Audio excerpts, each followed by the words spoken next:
आज हम एक ऐसी चीज़ के बारे में बात करने जा रहे हैं जो हम सब के घर में लगातार मौजूद होती है और जिसके बारे में अगर हम ये कहें कि उसे नहीं लेना चाहिए तो शायद बहुत सारे लोग नाराज़ हो जाते हैं।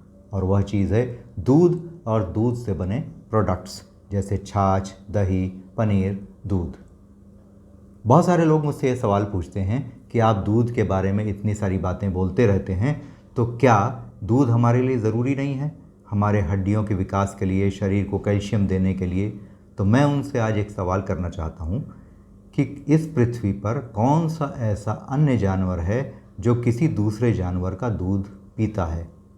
सिर्फ इंसान ही एक ऐसा प्राणी है जो किसी दूसरे जानवर का दूध पीता है और उससे सेहतमंद होने की कोशिश करता है, जबकि यह बात सही नहीं है। देखिए, गाय, भैंस, बकरी, इसके दूध में जो प्रोटीन होता है उसे हम केसीन कहते हैं। इसकी मात्रा लगभग 80% होती है उस दूध में और यह उस गाय, बकरी या भैंस के बच्चे के विकास के लिए बहुत अच्छा होता है, मुफीद होता है। लेकिन आप ये सोचिए कि अगर हमारे बच्चे का विकास उनके बच्चों की तरह होने लगे तो कैसा लगेगा? ये तो ठीक नहीं होगा, क्योंकि जो इंसानी बच्चा होता है उसके ह्यूमन ग्रोथ हार्मोन के डेवलपमेंट के लिए माँ का दूध ही सर्वश्रेष्ठ दूध माना जाता है, जिसमें 20 से लेकर 45% तक प्रोटीन होता है, लेकिन वो केसीन नहीं होता है। केसीन हमारे बच्चों के विकास के लिए घातक प्रोटीन माना जाता है और इसे हमें उपयोग नहीं लाना चाहिए। हमारे बच्चे जब माँ का दूध 6 महीने पीते हैं तो उनका विकास सर्वश्रेष्ठ होता है।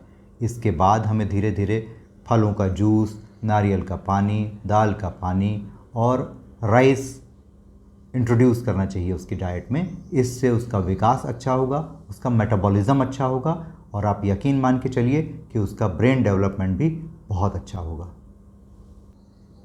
अब ये डेयरी माफिया ने क्या किया कि क्या इस दूध को हमको नॉनवेज कहना चाहिए या वेज कहना चाहिए? लेकिन डेयरी माफिया ने क्या किया, उसने ये कहा कि नहीं, इसे वेज ही कहना चाहिए और इसके कारण 75,000 करोड़ ब्लड और पस सेल्स जो हैं वो 1 लीटर दूध में अलाउ कर दी गई। तो आप सोचिए कि जिस दूध में इतनी पस और ब्लड की मात्रा होगी, क्या वो वेजिटेरियन हो सकता है? मेरे विचार से तो नहीं हो सकता। शायद आप भी इससे सहमत होंगे। जो सबसे ख़तरनाक बात है और जो बहुत ध्यान देने योग्य है वह यह है कि दूध का उत्पादन इन मैकेनाइज्ड डेयरीज़ में बढ़ाने के लिए मशीन से दूध निकाला जा रहा है। इसके अलावा हार्मोन का इंजेक्शन, जिसे ऑक्सीटोसिन कहते हैं, वो भी गायों को लगाया जा रहा है, जिससे दूध की मात्रा बढ़ रही है। लेकिन यही ऑक्सीटोसिन हार्मोन जब हमारे शरीर के अंदर, हमारे बच्चों के शरीर के अंदर जाता है तो यह पूरा हार्मोनल बैलेंस जो है उसको डिस्टर्ब कर देता है, जिसके कारण पीसीओडी, थायराइड, कैंसर और न जाने कितने तरह की ऑटो इम्यून डिजीज़ेस हमें हो रही हैं।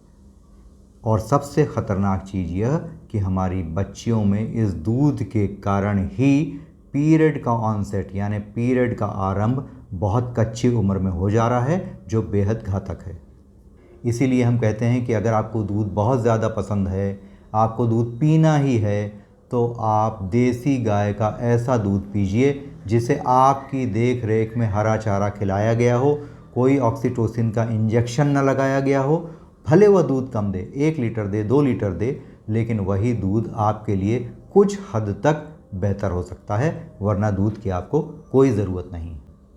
तो अगर आपका बच्चा सुबह स्कूल जाने से पहले या वहाँ से आने के बाद दूध पीने में आनाकानी करता है या नाटक करता है, तो आपको उसे ज़बरदस्ती दूध नहीं पिलाना चाहिए, बल्कि उसका शुक्रिया अदा करना चाहिए कि वह अपने स्वास्थ्य के प्रति कितना जागरूक है। फलों का उपयोग बढ़ाइए, सब्जियों का उपयोग बढ़ाइए, फ्रूट जूसेस का उपयोग बढ़ाइए, लेकिन नेचुरल। इससे आपकी सेहत पूरी तरह से अच्छी रहेगी, आपके शरीर में बैलेंस डाइट रहेगी और आपको किसी तरह की बीमारियां भी होने की संभावना बहुत कम हो जाएगी।